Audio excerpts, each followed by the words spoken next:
So, 4 or 5 things I think you should know about before you go out and buy a new Mac today. And stick to the end of this video where I talk a little bit about the ARM CPU and how much memory should you really go for when you buy a new Mac and how it compares with, for example, Windows. So the first thing, there is no upgrades for you, my friend.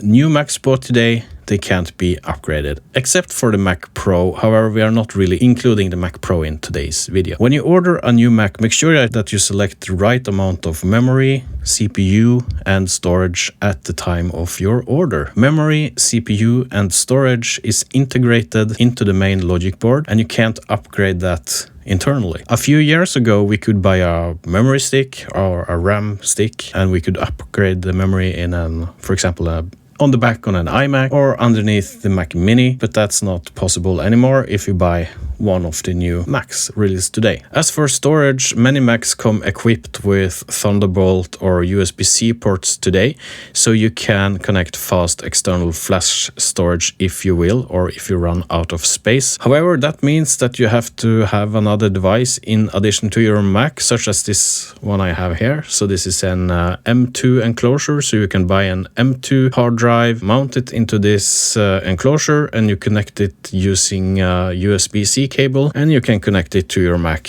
And there's a lot of cases just like this on the market. That way you can at least upgrade the storage. So having that extra device is probably fine for desktops, but for laptops maybe not. So that's just something you should know about. And I also know that some people, they buy a Mac laptop with 256 or 512 gigabytes of internal storage, and then they use an external hard drive for extra storage because that's cheaper. Nothing wrong with that, and remember that the SSDs in Apple laptops today are extremely fast, also expensive, of course, with its Apple markup. So don't expect to be able to upgrade your Mac if you buy a new Mac today, except for the Mac Pro, which we are not really talking about in this video. About memory, I'm going to address memory at the end of this video, so like what you hear so far, there's a like button somewhere here. It's just waiting for a click. Apple have a long history with ports. At the making of this video, Apple is currently releasing new laptops and new desktops with HDMI ports, USB-A, and SD card readers. On the lower end, the cheapest Macs, you still just have Thunderbolt USB-C ports, so you have to use a dongle,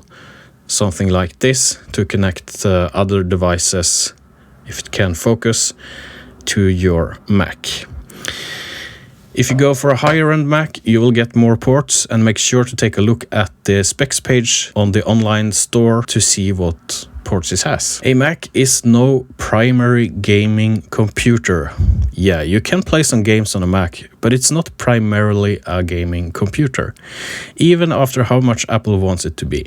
Sure, you can play some pretty cool games on your Mac, depending on how powerful system you are going for. Some games may even run really well. There are some examples of that, of course. However, if gaming is your top priority, or if you want to play the latest AAA games, a Mac is probably not the main computer for you. You should go for a Windows-based PC where you can have a cheap, high-refresh screen and a nice GPU and things like that, so you can enjoy the games the way it was meant to be. If game developers really take advantage of the ARM CPU and develop games for it, I suspect we in time will see some pretty cool titles on a Mac as well. So if we are patient, we can probably see some development there. And the comparison Apple makes in their ads with popular PC graphics cards from, for example, Nvidia, they are a little bit misleading. If you see other YouTubers and tech YouTubers there, they have pretty much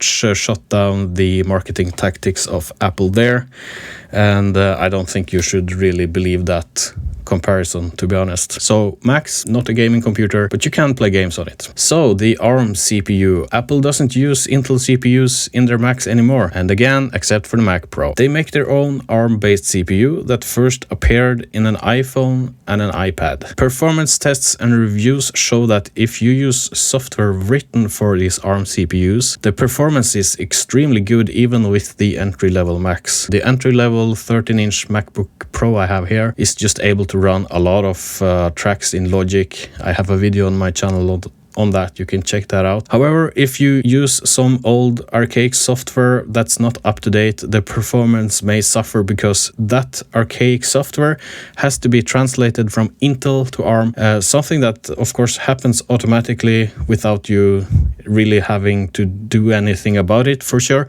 but it may come with a performance hit. But if you use Adobe Creative Cloud, you use apps from Apple like Final Cut, Logic Pro, Ableton Live, perhaps you use DaVinci Resolve, anything from the App Store really. Those apps are up to date and they will run very well on the new ARM-based architecture. So you are sure if you go for an ARM-based Mac and you just run software like that, that should work just fine. Any serious software developer today already have software working natively on ARM-based Macs, or they are at least working on it. It's not like they have much choice really. And now a little talk about memory. It's not always easy to know how much memory you should go for, and especially now when it's soldered onto the main logic board and you can't really upgrade it later on. When I build my Windows PCs, I have always gone for at least 16 gigabytes of memory because that is what I use. Nowadays that's 32 gigabytes since I'm doing this video editing, and music production is also taking its toll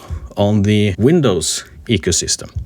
However, memory on a Mac is a little bit different. 16 gigabytes is still 16 gigabytes, but the difference here is how Apple and Mac OS handles the memory it has available. I'm not saying that Apple is superior in any way, but it clearly handles memory in a different way, and it seems like if you configure a Mac with 16 gigabytes of memory, it will be able to utilize it more efficiently compared to 16 gigabytes in Windows, for example. So 16, you could say that 16 gigabytes on a Mac is more than 16 gigabytes on Windows, or the applications you run on a Mac is able to utilize more of those 16 gigabytes if it would be the same on Windows. Something like that. If you know something more about it, you are welcome to comment below. So that's why the entry-level Macs with only 8 gigabytes of memory is perfectly fine for any type of office work, school work, and even some light video editing and music production. It's perfectly doable on the entry-level Macs with 8 gigabytes of memory. I don't know how much raw memory you should get, but hopefully that helps and shed some light on the subject. So that was all I wanted to say about things you should know before you buy a Mac. Do you have anything to add to this? The comment field is below. And with that said, I'm out of here. Take care, and I will see you in the next one. Goodbye.